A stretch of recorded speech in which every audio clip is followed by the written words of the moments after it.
Just got a delivery from NIGHTRUNNER International, so let's check it out. This is the NIGHTRUNNER 50 liter folding crate box. I love these crates because it just takes a few seconds to assemble. I have the smaller 20 liter HKS and Raise boxes. I really like how they stack on top of each other perfectly. It actually isn't much bigger than the 20 liter once it's collapsed, and it's only 1 centimeter wider. But what's crazy is it has so much more storage capacity.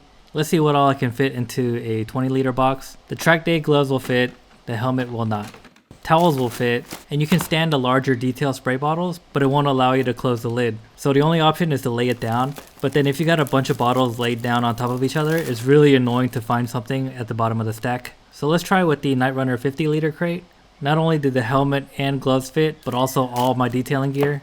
Everything's standing up and not stacked on top of each other, so it's easy to find. It still has a lot of room left and it closes easily, so this is going to be my go-to box. I also got a Nobori flag to hang. If you don't know, NIGHTRUNNER is an automotive lifestyle brand. Aside from apparel and accessories, they also do dope collabs with brands like Willens for 4-point and 6-point harnesses, and also with WorkSpell for their quick tilt or quick release kits. I'm already on the list to get a NIGHTRUNNER / WorkSpell quick release kit for the DC2 Type R. So check them out guys, I'll put the link in my bio.